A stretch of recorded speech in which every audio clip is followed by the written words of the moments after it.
안녕하세요. 인생사 세옹지마라는 말을 마음에 새기고 사는 여자입니다. 제 인생은 알 수 없는 굴곡에 따라서 살았어요. 원래 인생은 한 치 앞을 알 수 없는 일 아니겠습니까? 그래서 전 어지간한 일엔 일희일비하지 않으려고 노력하는 편이랍니다. 그런데 인생을 뒤흔드는 큰 파도 앞에서는 저도 무너지게 되더라고요. 그리고 저를 뒤흔든 파도는 남편한테서 시작된 일이었어요. 저는 남편을 만나기 전만 해도 인생이 정말 평범했어요. 남동생과 저는 우애도 깊었고 부모님께서도 그저 평범한 분들이셨거든요. 심지어 부모님들께서 저와 남동생한테 가장 많이 가르쳐 주신 것도 항상 겸손하라는 말이었습니다. 제가 학창 시절에 상위권 성적을 얻으려고 노력하다가 처음으로 원하는 성적을 얻었을 때 아버지는 제게 이렇게 말씀하셨어요. 선아가 이번에 공부를 많이 한 것 같네. 중학교 3학년 땐 성적 올리기가 쉽지 않다고 했는데 많이 노력한 것 같아. 이번에 성적 올리려고 엄청 노력했어요. 그래도 저 잘했죠? 그래, 잘했어. 그런데 공부도 좋은데 이렇게 한 번 잘했다고 너무 기뻐하면 안 되는 거야. 나중에 이게 네 약점이 될 수도 있어. 약점이요? 성적 잘 받는 게 왜 약점이 되는데요? 네가 이 성적을 고등학교에 가서도 계속 받을 수 있어? 결국 성적이라는 건 몇 점 차이로 1등부터 꼴찌까지 나뉘는 건데 너무 점수에 얽매이지 마라. 나이가 들수록 숫자에서 자유로워져야 해. 저는 그때까지만 해도 아버지 말이 도무지 이해가 안 갔어요. 그냥 다른 부모님처럼 칭찬만 해주면 되는데 왜 우리 아버진 어려운 말로 혼란스럽게 만드는지 이해가 안 갔죠. 지금 생각해보면 아버지가 저한테 해주셨던 말은 참 귀한 말씀이었어요. 고등학교 졸업 후 바로 생산직으로 입사했습니다. 그리고 그런 저의 선택을 아버지가 지지해주면서 말씀하셨어요. 저희의 삶을 있는 그대로 응원해 주시는 분들이셨습니다. 그래서 저는 지금까지 살아오면서 부모님과 크게 부딪히며 살아본 적이 없었어요. 이제 와서 생각해 보면 부모님께서 그만큼 저희를 믿어주셨던 것 같아요. 그 후 저는 고등학교 졸업 후 바로 생산직으로 근무했고 남동생은 대학교에 입학했다가 탄탄한 중견기업에 입사해서 살고 있었어요. 분명 저와 남동생은 일적으로 차이가 있었지만 가족들 중 누구도 직업의 귀천을 따지지 않았습니다. 오히려 온 가족이 모이는 날이면 어머니가 절 생각해서 해신탕을 해주기도 하셨어요. 선아야, 네가 좋아하는 문어 먹어. 넌 항상 몸이 건강해야 돼. 알지? 생산직으로 일하는 게 좀 힘들어. 그러니까 꼭 이렇게 몸에 좋다는 거 있으면 다 챙겨 먹어. 요즘엔 공장도 반자동이라서 엄청 힘든 것도 없어. 잔말 말고 주면 주는 대로 먹어. 원래 모든 일은 현장에서 직접 하는 게 어려운 법이야. 요리도 글자로 보면 쉬워 보이는데 막상 하려고 하면 맛을 내기가 얼마나 어려운 줄 알아? 그러니까 넌 항상 건강 관리 잘해야 해. 엄마는 제가 힘든 일을 한다면서 절 챙겨주기 바쁘셨어요. 그래서 기숙사 생활을 하다가 집에 한 번 갔다 하면 정말 배가 터지도록 먹었습니다.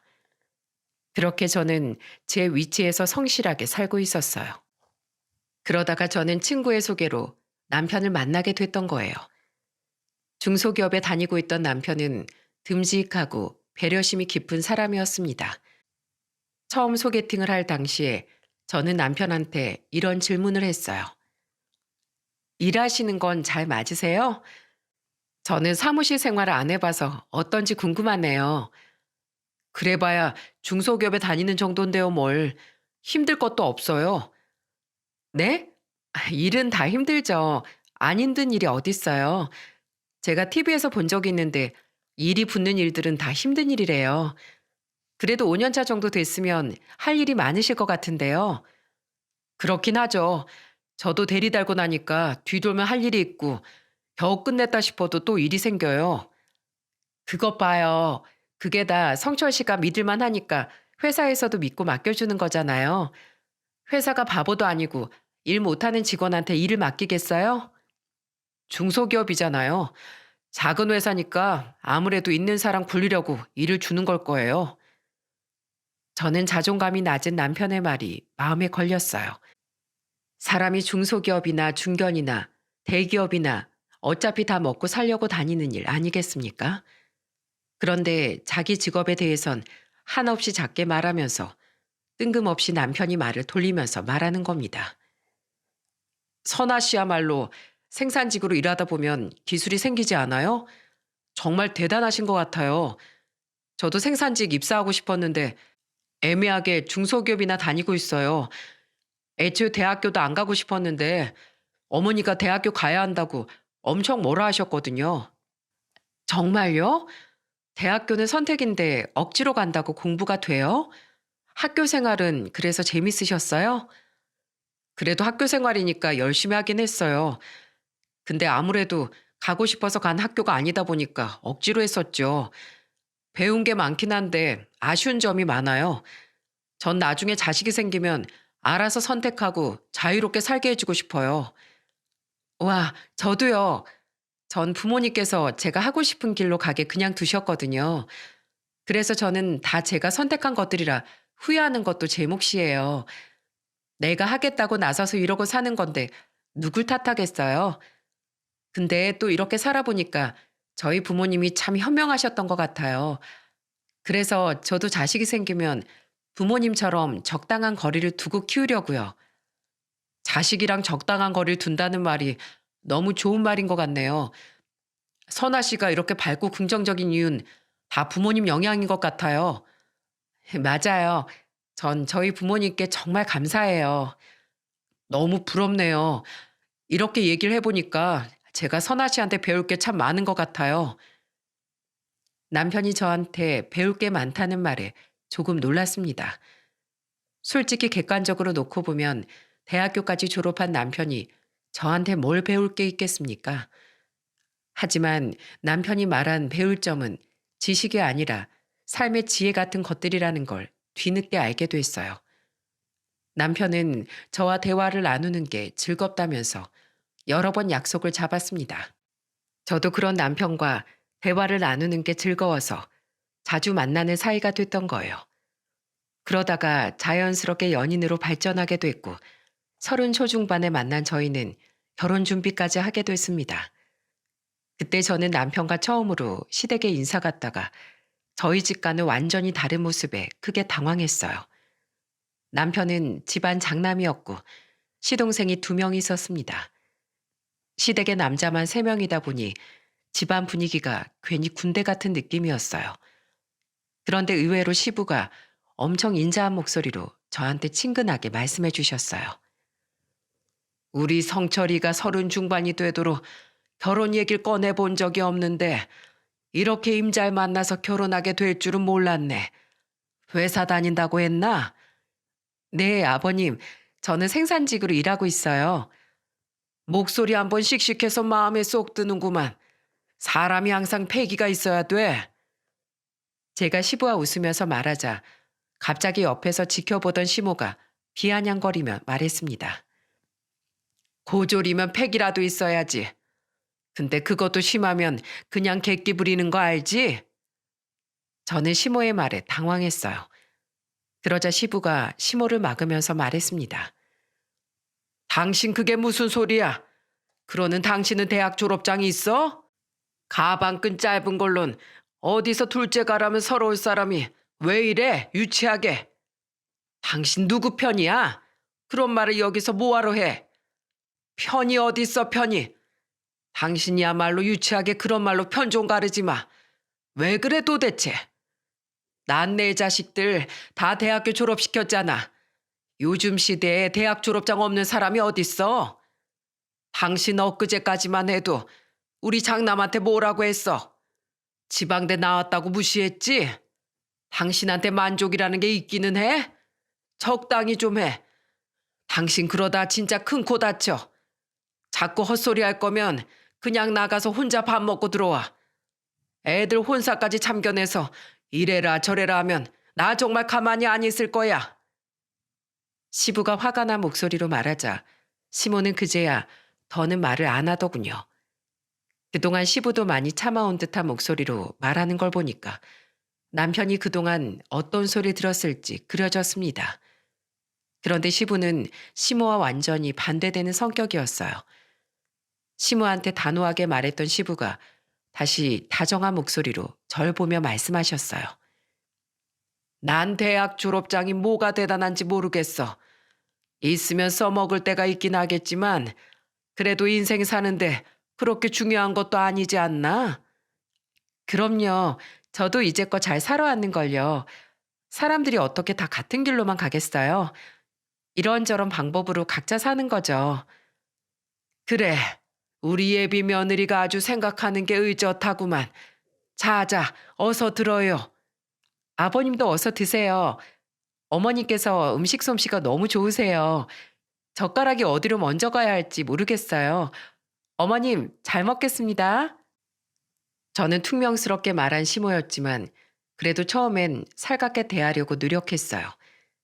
중간에서 시부가 노력해 주시니까 저도 친근하게 다가가려고 애를 썼습니다. 날이 선 시모와 다르게 시동생들도 참 좋았어요. 특히 막내 시동생은 저한테 장난스러운 목소리로 물었습니다. 우리 형이 잘해줘요? 집에서 말이 없어서 들어본 적이 없었는데 형은 어때요? 배려도 많이 해주고 착해요. 성격이 잘 맞아서 대화만 해도 재밌어요. 진짜요? 형이 말이 많다고 하니까 신기하네요. 집에선 말이 별로 없어요. 그래도 연애하고 나서부터 형이 웃음이 많아진 건 사실이에요. 형이 좋은 사람 만난 것 같아서 기분이 좋네요. 형제끼리 많이 가까운가 봐요. 저는 남동생밖에 없어서 자매인 친구들 부러웠거든요. 네, 저희는 어릴 때부터 셋이 제일 친했어요. 막내 시동생과 대화해보니까 형제가 우애가 깊은 것 같았어요. 전체적으로 시댁이 시모를 제외하면 다들 정 많고 서글서글한 성격이었습니다. 그래도 저는 시부가 시모를 잘 막아주니까 큰 문제가 아니었어요. 시모도 집안 분위기가 절 반겨주는 분위기다 보니까 마지못해 저한테 질문을 하더라고요. 생산직으로 몇 년 일했어? 고등학교 졸업하자마자 들어가서 10년 차 됐어요. 그래도 근성 있네. 어린 나이에 회사 들어가서 버티기 힘들었을 텐데 대단해. 감사합니다. 처음에 좀 어렵긴 했는데 하다 보니까 또 버텨지더라고요. 사람이 그런 근성이 있어야지. 그거 하나 마음에 드는구만. 시모가 저한테 처음으로 칭찬해주는 모습에 안심이 됐어요. 줄곧 퉁명스럽던 시모가 처음으로 해주는 말이라 더 와닿았던 것도 있었습니다. 그렇게 시댁에서 살얼음판 같은 인사를 끝내고 가려는데 시부가 저와 남편을 따라 나오면서 말씀하셨어요. 선아 씨, 아까 우리 아내가 한 말은 가슴에 담아두지 마. 네? 그럼요. 가치관 차이니까 충분히 그런 말씀 하실 수 있다고 생각해요. 다 이해해요. 그렇게 이해해 주니까 내가 고맙네. 저 사람이 어릴 때 힘들게 커서 그래. 그래서 아들 셋은 자기처럼 안 살게 한다고 다 대학교 보내려고 애쓰면서 살았어. 마음에 응어리진 게 있어서 저러는 거니까 너무 신경 쓰지 말고. 네, 저 정말 괜찮아요, 아버님. 신경 써주셔서 감사드려요. 그렇게 저는 시부의 말에 위안을 받으면서 첫인사를 잘 마쳤어요. 남편의 세심한 성격이 누굴 닮았나 했더니 바로 시부를 닮은 것 같았습니다. 그렇게 저희 부모님까지 무사히 인사를 드리고 저희는 상견례까지 일사천리였어요. 생각보다 시모가 결혼 준비하는 내내 반대도 하지 않고 그저 축하만 해주셨습니다. 그래서 전 시모가 절 완전히 맏며느리로 받아준 거라고 생각했죠. 그렇게 양가의 축복 속에 결혼한 저와 남편은 그저 행복하기만 했습니다. 그리고 저는 결혼하고 6개월 만에 큰아들을 임신했어요. 그리고 그 무렵에 둘째 동서가 인사로 온 겁니다. 바로 둘째 시동생이 결혼 예정이었거든요. 그런데 저는 그날 아무 생각 없이 시댁에 갔다가 놀라운 광경을 목격했어요. 바로 시모가 둘째 동서를 보고 한박 웃음을 지으면서 물었어요. 대학교 나와서 개인 사업도 하고 사람이 참 야무지네. 의류 사업이 쉬워 보여도 어려웠을 텐데 혼자서 시작한 거야? 네, 저도 원래는 의류회사에 다녔었는데 좋은 아이디어가 생겨서 시작했어요. 근데 운이 좀 좋아서 여기까지 왔네요. 얘 좀 봐. 얘 겸손한 것 좀 봐. 어떻게 운으로 사업을 해? 다 실력이 좋고 똑똑하니까 그만큼 키운 거지. 내가 정말 이런 사람을 꼭 며느리로 보고 싶었어. 몸이 아니라 머리로 지혜롭게 사는 여자가 내조도 잘하고 집안 분위기도 좋게 만든다니까. 뜬금없이 시모는 둘째 동서를 칭찬하면서 이상한 말을 했어요. 몸이 아니라 머리로 사는 여자가 필요하다는 시모의 말에 저는 기분이 좀 이상했죠. 그런데 그때 둘째 동서가 시모를 보고 궁금한 듯 물었습니다. 머리가 아니라 몸으로 사는 사람이 있어요? 얼마나 멍청하면 몸으로 살아요? 그러니까 그런 사람이 있더라고. 머리가 나쁘면 손발이 고생한다는데 그런 사람이 있더라고. 아휴, 어머님, 그런 사람이랑은 가까이 하지 마세요. 괜히 악바리 근성만 생긴다니까요. 사람이 공부해서 편하게 살 생각을 해야지. 무식하게 몸으로 때울 생각을 왜 해요?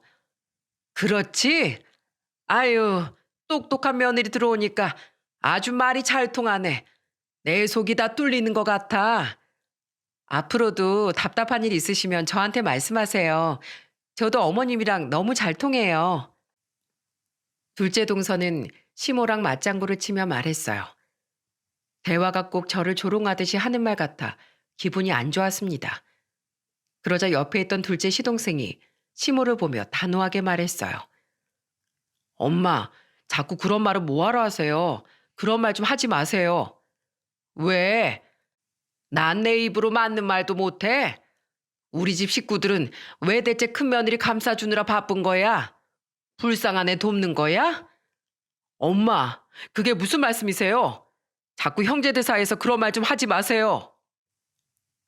저는 시모가 내뱉는 말에 비수가 꽂히는 것 같았어요. 그래서 저는 참다 못해 시모를 보며 말했습니다. 설마 했는데 정말 제 얘기를 하신 거예요? 그래, 내 입으로 뭐 말도 못해? 잘난 애한테 잘났다고 하는 게 뭐가 나빠? 어머님, 그럼 잘난 사람 잘했다고 칭찬만 하셔야죠. 왜 괜히 저를 걸고 넘어지세요? 잘하는 애 잘한다고 하고 못하는 애는 못한다고 말한 거 가지고 왜 트집을 잡어? 이쪽은 사장님이고 너는 공순이잖아. 사장님이랑 공순이가 똑같아?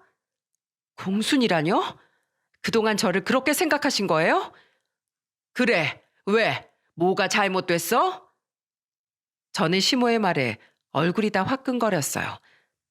결국 시부가 나서서 시모를 말리면서 화난 목소리로 말씀하셨습니다. 당신 지금 뭐 하는 거야? 말 좀 가려서 해. 내가 왜? 내가 맞는 말 했지. 이래서 사람이 머리를 굴리고 살아야 한다니까. 그러는 당신은 지금 머리 굴려서 사는 게 이거야? 제발 애들 사이에 껴서 이간질 좀 하지 말어. 얘 며느라, 일어나자. 나랑 나가자. 당신 뭐 하는 거야? 큰 며느리를 데리고 나가? 둘째 며느리 인사 왔잖아. 이런 상황에 무슨 인사를 해? 당신이 벌써 둘째한테 그런 식으로 말하는데 어떻게 살아? 그렇다고 이렇게 나가면 어떡해? 이 꼴 바라고서 그렇게 말한 거 아니야?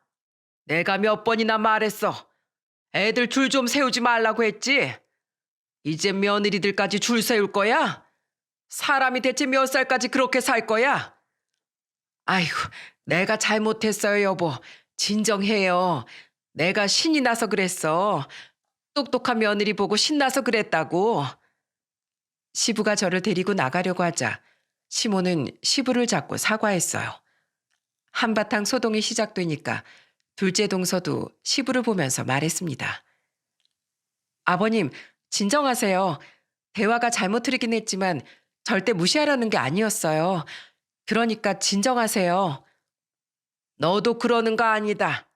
사람이 조금 더 배웠으면 말 한마디를 해도 신중해야지. 네, 제가 좀 더 진중하게 할게요. 그러니까 고정하세요, 아버님.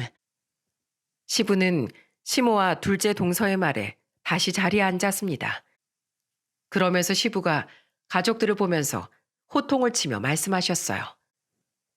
말이라는 게 한 번 뱉으면 못 주워 담는 거 몰라? 왜들 그렇게 쉽게 쉽게 말해? 내가 힘들면 남들도 그만큼 힘들다는 걸 알아야지. 너도 우리 집안 며느리가 되고 싶으면 그 말부터 조심해. 시부의 호통에 둘째 동서가 풀이 죽은 목소리로 말했습니다. 네, 아버님, 조심할게요. 죄송합니다. 저는 어머님이랑 대화하다 신이 나서 저도 모르게 실수했어요. 정말 아무것도 몰랐어요. 그러자 시모가 한숨을 푹 내쉬면서 말씀하셨어요. 다 내 잘못이야. 그만해. 큰 며느리한테도 내가 미안하다. 대화하다 보니까 그렇게 됐어. 시모가 절 보면서 사과하자 저는 답답한 목소리로 말했습니다. 어머님, 말 한마디에 상처를 받기도 하고 또 힘을 내기도 해요. 그러니까 앞으로는 조심해 주셨으면 좋겠어요. 물론 고의는 아닐 거라고 생각하지만 좀 더 조심해 주셨으면 하는 마음입니다. 그래, 내가 미안했다. 그렇게 둘째 동서는 시댁에 처음 인사를 온 날부터 큰 불난거리를 만들었어요. 그래도 그때는 아직 시댁에 대해 잘 모를 때니까 둘째 동서가 실수할 수 있다고 생각했죠. 그렇게 둘째 시동생이 결혼하게 됐고 그때부터 제 결혼 생활은 이상한 방향으로 흘러갔습니다. 제가 첫째 아들을 낳고 둘째까지 낳는 동안 셋째 시동생까지 모두 결혼을 하게 됐어요. 둘째 동서는 딸을 한 명 키우고 있었죠. 그런데 시댁에 모이면 둘째 동서가 절 보면서 이런 말을 하더라고요. 형님은 애들 영어 유치원 안 보내요? 미리 준비해야 되잖아요. 난 애들 일반 유치원 보낼 거야. 한글을 먼저 알아야 영어를 배우지. 에이, 형님 뭘 모르신다. 영어를 한국어처럼 배워야 동시에 2개국어를 하죠. 요즘 같은 시대에 영어 못하면 금방 뒤떨어져요. 그래도 순서가 있지. 한글을 먼저 배워야 영어를 배우지. 어머, 어머, 애들 수준 떨어지게 키우시네요. 제가 좋은 영어 유치원 알려줄게요. 동서, 수준이 떨어진다니. 애들이 영어 유치원 가야만 수준이 올라가는 거야? 내가 볼 땐 그런 생각에 애들 망치는 것 같은데 난 애들 그렇게 안 키울 거야. 필요하면 동서나 해. 나중에 애들이 형님 원망해요. 노는 물이 다르게 해줘야 애들이 특별하게 크죠. 형님이 공장 다니니까 정보가 떨어져서 그래요. 요즘 엄마들 치맛바람 세다니까요. 동서, 내가 다니는 공장이 왜? 나도 같은 엄마들끼리 잘하고 있어. 그러니까 자꾸 말을 그런 식으로 좀 하지 마. 나 너무 불편하니까. 어머, 제가 입방정을 떨었네요. 어차피 영어 유치원 가고 싶다고 해서 다 가는 것도 아닌데 그럼 저만 알아볼게요. 저는 언제부턴가 둘째 동서가 자꾸 얄미워졌어요. 그런데 이런 상황에 더 속을 긁는 사람이 누구였는지 아십니까? 바로 시모였어요. 시모와 둘째 동서는 손발이 척척 맞는 짝꿍 같았어요. 게다가 둘째 동서가 의류 사업을 하다 보니까 경제적으로 여유로웠습니다. 그래서 맨날 시모랑 같이 비싼 마사지도 받으러 다니기도 했죠. 그날도 둘째 동서가 시모랑 같이 마사지를 받고 온 날이었습니다. 그런데 시모가 저와 둘째 동서가 하는 이야기를 듣더니 저한테 비아냥거리며 말했어요. 넌 좋은 정보를 알려줘도 받아먹질 못해. 넌 얘랑 가족으로 만났으니까 알고 지내지. 안 그랬으면 만나지도 못했어. 사장식이나 되는 사람이 좋은 정보 알려주면 그냥 하지. 뭘 그렇게 말이 많어? 저는 애들 키우는 일까지 간섭하는 시모가 이해가 안 갔어요.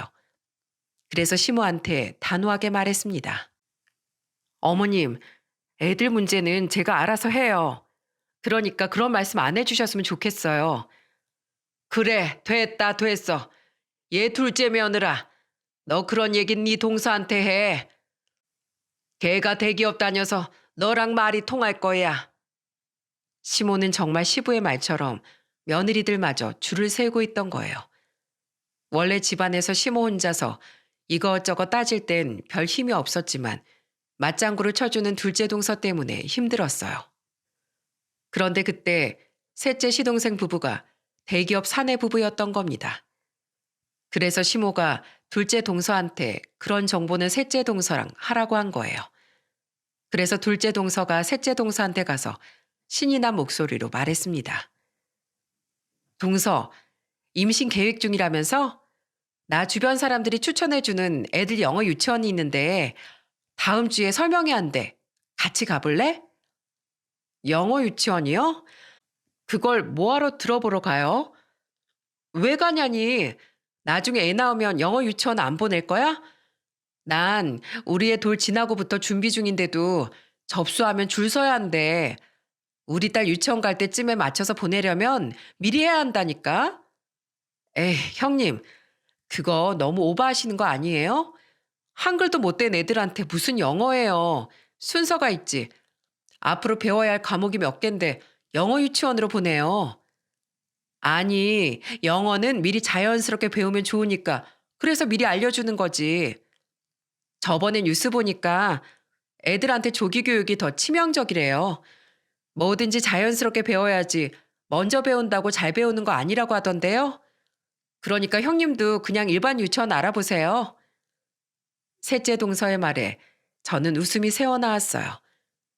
둘째 동서는 김샘 표정으로 입을 꾹 다물더군요. 그러더니 시모가 셋째 동서를 보며 말했습니다. 넌 왜 좋은 정보를 알려줘도 못 받아먹어? 네 형님 사장이잖아. 따라만 하면 너도 잘 될 텐데 왜 그러냐? 전 괜찮아요. 남편이랑 전 애들 자유롭게 키울 거예요. 우리 집은 어째 둘째만 야무진 것 같네. 아유, 답답해서 원.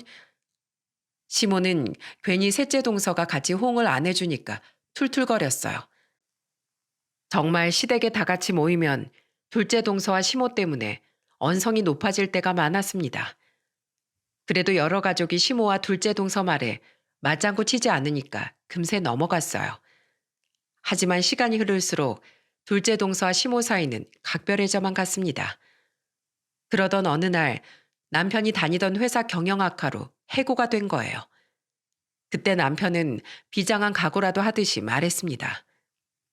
여보, 나 퇴직금으로 가게나 차려볼까? 가게? 당신이 가게를 어떻게 운영하려고? 어차피 가게 차려두면 당신이랑 나랑 같이 운영할 수도 있고 애들 보기도 수월할 거 아니야. 지금도 당신 막내딸 아프면 회사에서 조퇴하고 나오는 거 눈치 보인다면서. 그렇긴 한데 그렇다고 가게를 차린다고 잘 되겠어? 내가 좀 알아봤는데 프랜차이즈 가게를 개업하면 그래도 회사원 월급만큼은 번다더라. 본사에서 다 알아서 홍보해 주니까 우린 장사만 하면 된대. 그래도 장사가 괜찮을까? 우리 같이 하면 되는데 다 할 수 있어. 나도 애들한테 떳떳한 아빠가 되고 싶어서 그래. 저는 결국 남편이 알아온 프랜차이즈 사업 계획서를 보고 남편이 가게를 차릴 수 있게 해줬어요. 그리고 저는 회사에 다니면서 주말에 가끔 남편을 도왔습니다. 한 몇 년은 남편의 말처럼 장사가 꽤 되더라고요. 그리고 시부모 생신에 용돈도 50만 원씩 챙겨드릴 수 있었습니다. 그런데 둘째 동서는 그런 저를 보면서 비아냥거리면서 말했어요. 형님은 어머님 생신인데 용돈만 드리는 거예요? 그래도 큰 며느리면 좀 달라야 하는 거 아닌가요? 뭐가 달라야 하는데? 아니, 어머님 친구분들은 큰 며느리들이 해외여행도 보내주신대요. 형님도 좀 분발하셔야 되는 거 아니에요? 선물을 형편껏 해야지 남들 한다고 따라서 하는 게 선물이야? 내 형편껏 하고 있으니까 그런 말은 좀 안 했으면 좋겠어. 가게 이제 자리 잡은 거 아니에요? 나 같으면 어머님 여행 보내드릴 것 같은데 엄청 쪼잔하시네요. 그쵸, 어머님? 어머님 해외여행 둘째 며느리가 보내드릴게요.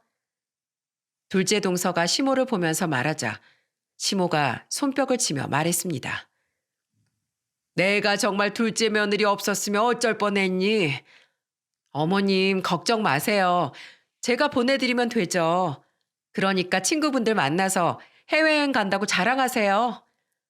내가 정말 네 덕분에 산다.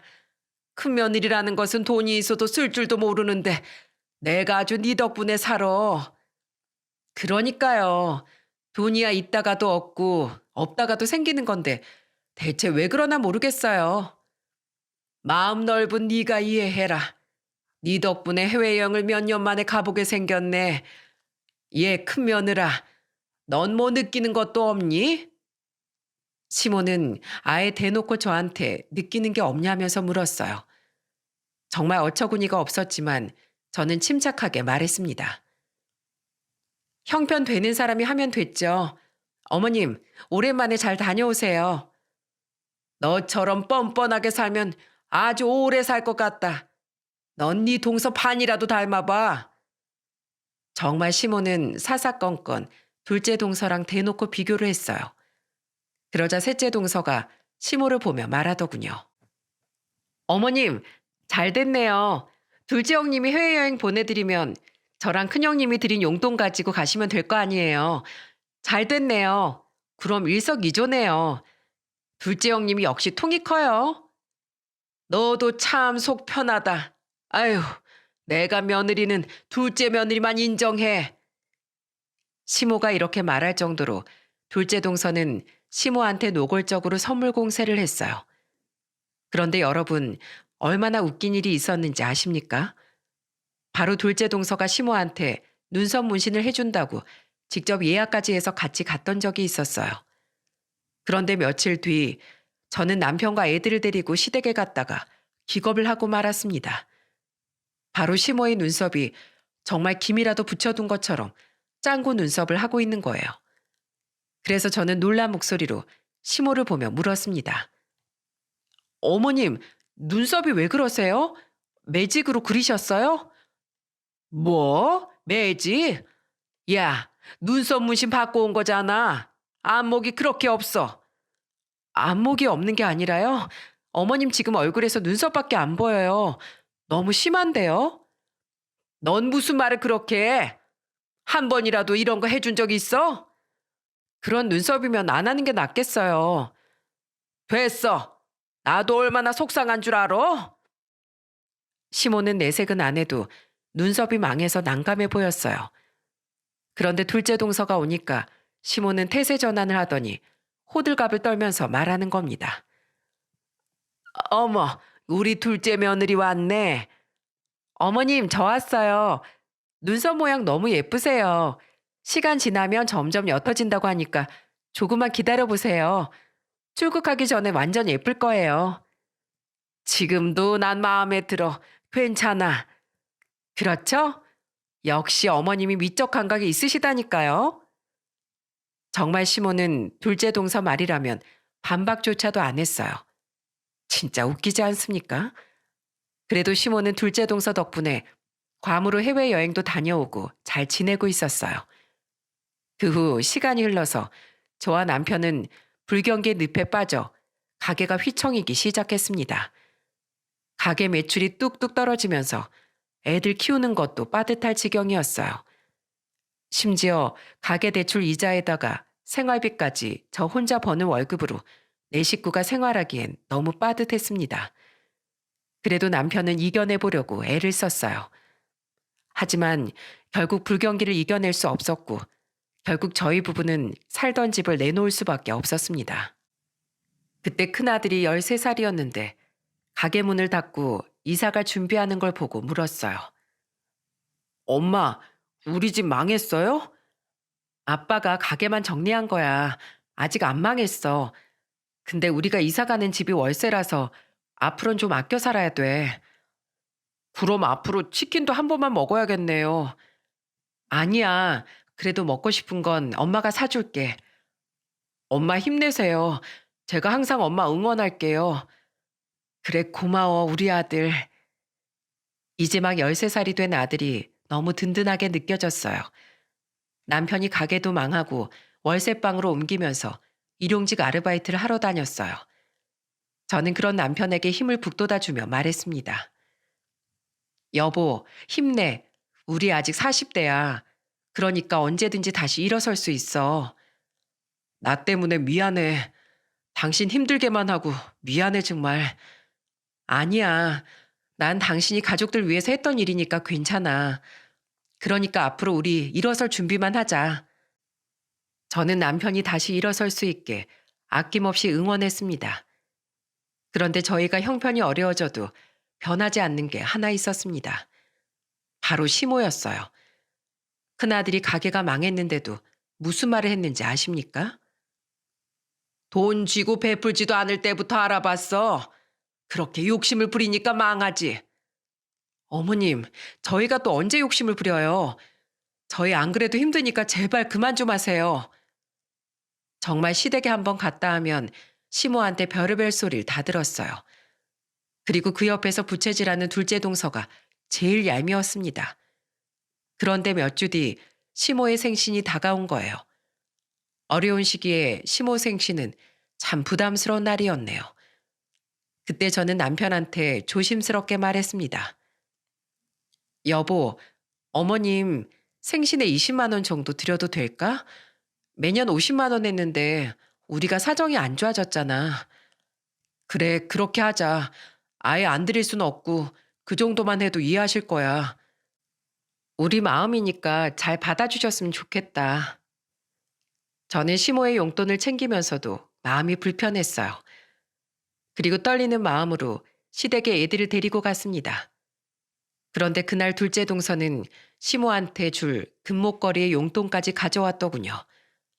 그러자 시모는 입이 귀에 걸린 채 말했습니다. 우리 동네에서 나만 금목걸이가 없었는데 내가 둘째 며느리 덕분에 금목걸이를 다 해보네. 이것도 제가 처음 해드리는 거예요? 아유, 형님이 너무 소홀하셨다. 말도 마. 난 너 없었으면 친구들 사이에서 기죽어 살 뻔했어. 그래도 전 어머님께 이렇게 처음 선물해드리는 영광을 누릴 수 있어서 좋아요. 가만 보면 둘째 동서가 시모와 제 사이에서 싸움을 부채질하는 것 같았습니다. 하지만 선물 준비하는 건 자유니까 제가 뭐라고 할 수는 없었어요. 저는 시모한테 봉투를 건네드리면서 말했습니다. 어머님, 생신 축하드려요. 저희가 요즘 형편이 안 좋아서 성심껏 챙겼어요. 말이 긴 거 보니까 얼마 안 넣었구만. 어디 보자. 시모는 제가 건넨 봉투를 확인해 보더니 봉투를 생일상 위에 던지며 말했습니다. 20만 원? 넌 내가 20만 원짜리로 보여? 네? 그게 무슨 말씀이세요?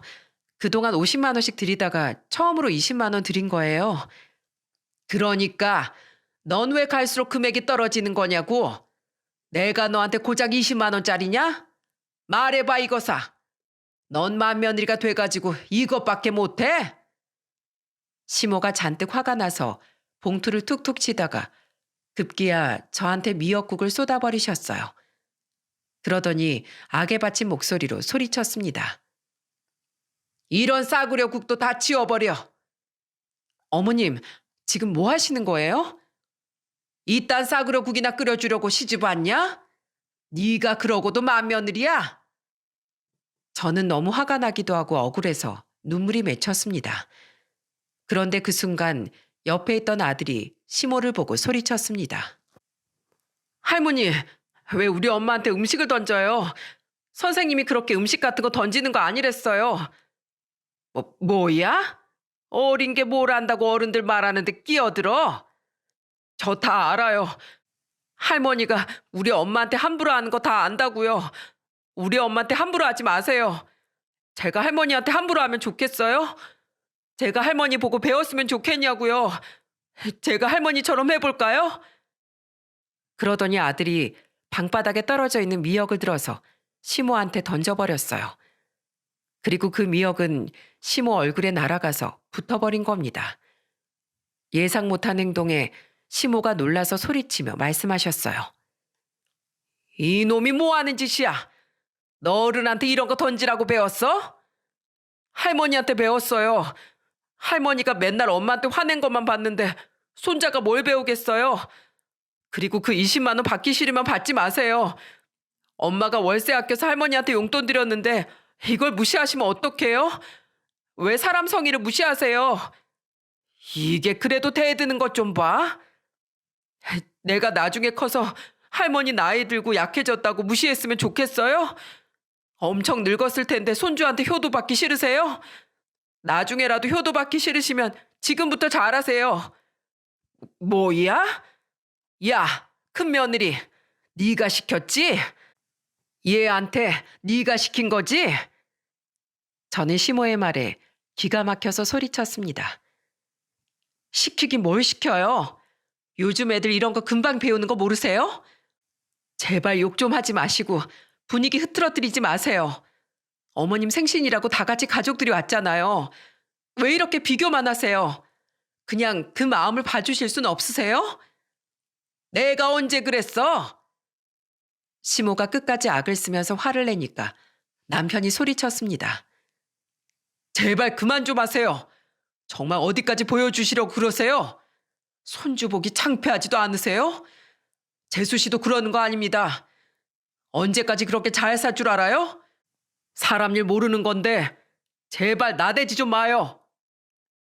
남편이 둘째 동서를 보고 소리치자 동서가 소리쳤어요. 어머, 나댄다뇨? 제가요? 말씀이 너무 심하신 거 아니에요? 전 어머니께 효도하는 거잖아요. 사람이 입으로 나불대니까 뭘 해도 진정성이 안 느껴지죠. 왼손이 하는 일 오른손이 모르게 하라는 말도 몰라요? 내가 두고 볼 겁니다. 저한테 대체 왜 그러세요? 그러자 둘째 시동생이 동서를 잡으면서 소리쳤어요. 당신 그만해. 형, 내가 미안해. 우리 이만 가볼게. 아버지, 저희 갈게요. 죄송합니다. 내가 정말 엄마랑 당신 때문에 못 살겠어. 내가 둘이 그만 붙어 다니라고 했지? 이게 뭐야? 결국 둘째 동서는 시동생한테 끌려나갔고 같이 있던 시부는 제 아들을 안아주면서 말씀하셨습니다. 아이고, 우리 손자. 나중에 큰 사람이 되겠네. 당신 잘 새겨들어. 어른보다 수십 배 낫구만. 언제까지 그렇게 애들 줄 세우기만 할 거야? 제발 정신 좀 차려. 인생의 돈이 전부인 줄 알아? 당신 손자한테 얼른 사과해. 당장. 말년에 건강하게 사는 것만으로도 감사하게 좀 살 수 없어? 사람이 왜 그렇게 욕심이 끝도 없어? 그러다 진짜 큰 코 다치려고 그래? 빨리 손자한테 사과해. 당신은 왜 나한테만 그래? 내가 맏며느리한테 대접도 못 받고 사는 게 당연하냐고. 그러는 당신은 맏며느리 대접해 준 적이 있어? 맨날 둘째 며느리랑 붙어서 뒷담만 할 줄 알지? 지금까지 당신이 했던 짓을 생각해봐.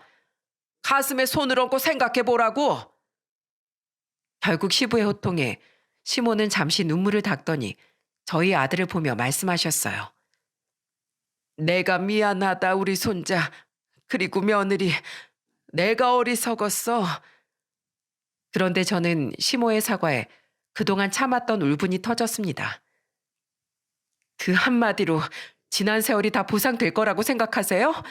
네? 여기 시집 오고 처음엔 저 고졸이라고 못마땅해 하셨죠? 그리고 둘째 동서 왔을 땐 돈으로 사람 무시하셨고요. 그동안 전 눈뜬 장님이었는 줄 아세요? 저도 주변의 시부모님들이 며느리한테 어떻게 하는지 다 알아요. 그래도 전 입도 뻥끗 안 했어요. 가족끼린 비교하는 게 아니라 있는 그대로 아껴주는 게 가족이니까 그래서 참은 거라고요. 내가 생각이 짧았다. 미안하다. 난 네 속이 타들어가는 줄 몰랐어.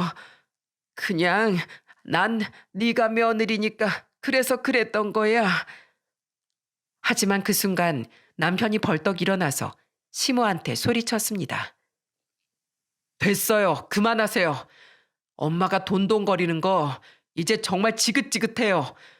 돈이 그렇게 좋으시면 재수씨만 며느리 삼고 평생 사세요. 아시겠어요? 저는 이제 더는 못하겠네요. 자식도 견디기 힘든데 더 이상은 제 아내까지 이런 상황을 더 견디라고 못하겠어요. 그러니까 그만하세요. 저희 갑니다. 연락하지 마세요. 결국 남편도 그동안 참았던 화가 폭발했고 저와 남편은 그렇게 시댁을 나와버렸어요. 그리고 집으로 돌아왔을 때 아들이 말했습니다. 엄마, 괜찮아? 그럼 엄마 괜찮아. 우리 아들도 괜찮지? 난 엄마만 괜찮으면 다 괜찮아. 우리 아들 고맙다. 엄마가 사랑해. 그렇게 저는 집에서 아들을 끌어안고 울었어요. 이 사건이 벌써 3년 전 일이네요. 그동안 무슨 일이 벌어졌는지 아십니까? 둘째 동서가 사업을 무리하게 확장하다가 결국 위기에 처한 겁니다. 그런데 문제는 그동안 둘째 동서가 사들인 각종 명품 구두 시계까지 둘째 시동생이 스트레스가 많았다고 했어요. 사업이 휘청이는데도 둘째 동서가 외제차를 계약하려고 해서 결국 둘째 시동생네는 이혼까지 한 겁니다. 딸도 둘째 시동생이 데려왔고 이혼 후 둘째 동서는 결국 사업이 완전 망했다고 하더군요. 그런데 이 와중에 시댁에 그야말로 충격적인 사건이 터진 겁니다. 바로 시모가 둘째 동서한테 몰래 3천만 원을 빌려준 사실이 밝혀진 거죠. 문제는 둘째 시동생이 이혼하면서 한 푼도 돌려받지 못했다고 했어요.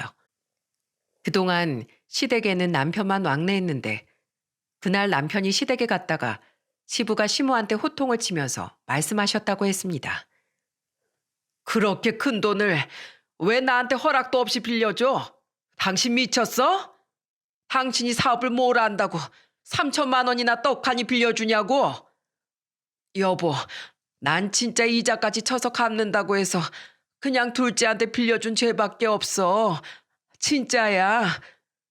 입만 열면 돈 타령하더니 아주 잘한다. 집안 다 말아먹으려고 작정했지? 통장이랑 카드 다 내놔. 앞으로 내가 관리할 거야. 결국 시모는 경제권도 시부한테서 다 뺏긴 겁니다. 시부의 파격적인 결정 때문에 시모는 그야말로 집안에서 힘이 없어졌어요. 저는 이후에도 여전히 시댁에는 안 갔습니다. 남편 사업 빚을 갚으면서 그저 하루하루 성실하게 살고 있어요. 벌써 둘째 시동생이 이혼한 지 2년이 지났지만 저는 시댁에 안 가고 있습니다. 그런데 지난달에 시부가 절 찾아와서 순대국밥을 사주시면서 말씀하셨어요. 며느라, 내가 여유가 이것밖에 없어서 해줄 게 이것뿐이다. 아버님, 이게 뭐예요? 300만 원을 왜 절 주세요? 너 고생 많이 한 거 안다. 우리 아들이 사업 망해서 대출금 갚으려고 노력한 거 다 알아. 그러니까 이젠 예전처럼 지낼 수 없겠니? 명절에 네가 없으니까 너무 허전하구나. 아직은 마음의 준비가 안 됐어요. 좀 더 정리되면 용기 내볼게요. 그래, 네가 편한 대로 해라. 그래도 올해는 우리가 다 같이 모일 수 있었으면 좋겠구나. 시부의 마지막 말씀이 제 가슴을 후벼 팠습니다. 하지만 여전히 전 시모를 보는 게 힘들기만 하네요. 제가 이 사연을 보낸 것도 여러분과 같이 고민하고 싶어서 보내게 됐어요. 저는 그동안 끊임없이 주변과 비교를 당하면서 지냈어요. 하지만 남과의 비교는 결국 독이지 않겠습니까? 그런 잘못된 시모의 판단으로 정말 힘든 시간을 보냈어요. 정말 가족이라면 서로 아끼고 부족한 점은 감싸줘야 한다고 생각해요. 그게 진정한 가족이라고 생각합니다. 생판 남이랑 하는 비교도 잔인하지만 가족끼리 비교하는 건 정말 가족 전체를 지옥으로 몰아넣는 일이랍니다. 여러분들이 제 사연을 보시고 새해에는 좋은 덕담만 해주시는 한 해를 보내시길 바랄게요. 지금까지 긴 사연 들어주셔서 정말 감사합니다.